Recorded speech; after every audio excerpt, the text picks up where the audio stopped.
इस एक्टिविटी के लिए हम लेंगे एक white paper sheet, some adhesive material, 1 bar magnet and some iron fillings. So place a bar magnet in the center of the white paper sheet. Sprinkle some iron fillings uniformly around the bar magnet. Now tap the board on which we have put the white sheet paper. Now see, what do you observe? Tap the board like this gently with your finger. Now, can you observe this arrangement of iron fillings? The iron fillings arrange themselves in a pattern. But why? Why such pattern? Why not random pattern? Let's do the activity again. Now remove the iron fillings and place the same bar magnet on a different paper. Now sprinkle some iron fillings on the sheet. Now tap the sheet gently again. Again we are observing the same pattern. What does this pattern demonstrate? Why we are getting the same pattern again? अब जो iron filings है वो इस pattern से arrange हो जाती है और बार मैग्नेट के पोल्स पर सबसे ज्यादा क्वांटिटी में अरेंज्ड है और बार मैग्नेट के चारों तरफ ये लूप बनाती हैं। पोल से आयरन फाइलिंग्स बाहर निकलती हुई नजर आ रही हैं और दूसरी तरफ जा रही हैं इस तरह से। अगर इसी बार मैग्नेट के ऊपर हम एक कंपास को रखते हैं तो सबसे पहले कंपास हम रख के देखते हैं इस पोजीशन पे। ओके, जो निडल है वो साउथ की तरफ डिफ्लेक्ट हो रही है। इसका मतलब निडल को या कंपास को साउथ अट्रैक्ट कर रहा है। तो चलो अब पोजीशन चेंज करके देखते हैं। अगर कंपास को यहां रख के देखते हैं तो निडल एकदम साउथ की तरफ डिफ्लेक्ट हो गई है। इसका मतलब मैग्नेटिक फील्ड कंप्लीटली एक लूप फॉर्म में है और जो मैग्नेटिक लाइंस हैं वो नॉर्थ पोल से स्टार्ट होकर साउथ पोल तक जाती है और ये कंप्लीटली क्लोज्ड लूप में है।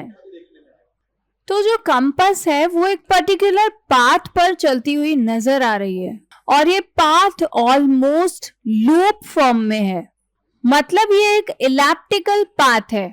तो क्या ये मैग्नेटिक पाथ या मैग्नेटिक लाइन कॉन्टिन्यूअस है? कॉन्टिन्यूअस होता तो आयरन फाइलिंग्स के बीच में गैप नहीं आता।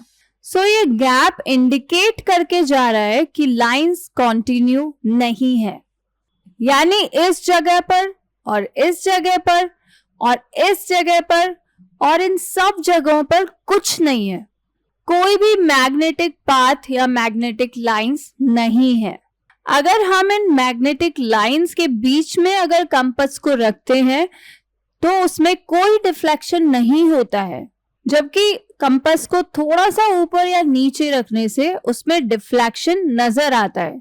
अगर कंपास को थोड़ा सा ऊपर करते हैं तो डिफ्लेक्शन फिर से दिखाई दे रहा है, थोड़ा सा और ऊपर करते हैं डिफ्लेक्शन फिर से नहीं है, थोड़ा और ऊपर करते हैं तो फिर से डिफ्लेक्शन हो रहा है।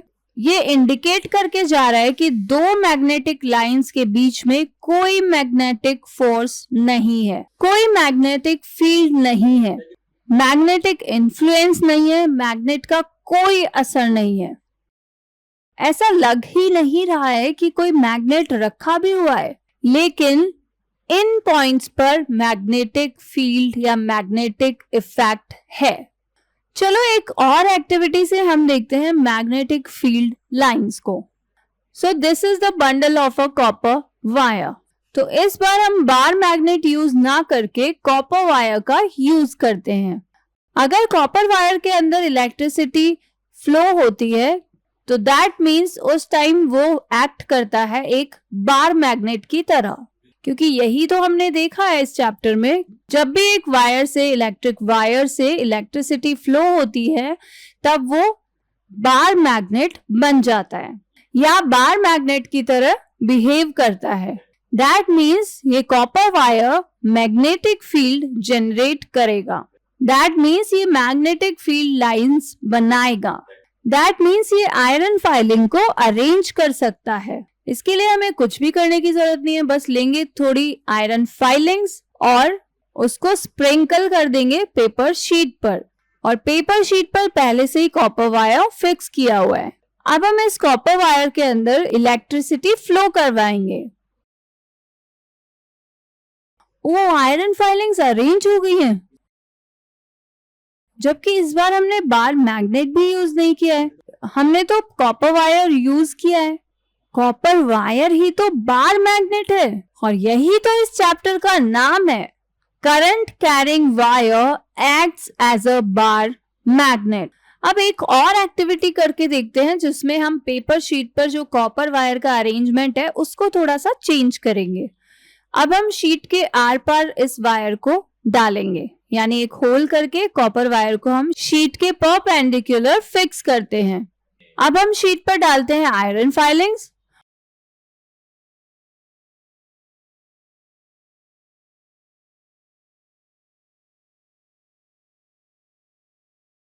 और देखते हैं करंट फ्लो करने पर क्या होता है। तो जैसे ही हमने कॉपर वायर में करंट फ्लो किया, ये आयरन फिलिंग्स देखो कैसे अरेंज हो गई, कंप्लीट सर्कुलर फॉर्म में। चलो अब देखते हैं मैग्नेटिक फील्ड की definition. The magnetic field is the area around a magnet in which the magnetic force can be experienced by other ferromagnetic materials, magnets, or moving charges, etc. Magnetic field lines are imaginary lines used to represent magnetic fields around a magnetic substance like a bar magnet.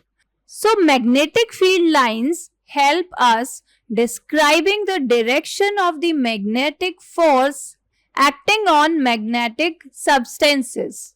So magnetic field को दिखाने का तरीका है magnetic field lines. So what are the properties of magnetic field lines? By convention that the field lines emerge from North Pole and merge at the South Pole. Inside the magnet, the direction of field lines is from its South Pole to its North Pole.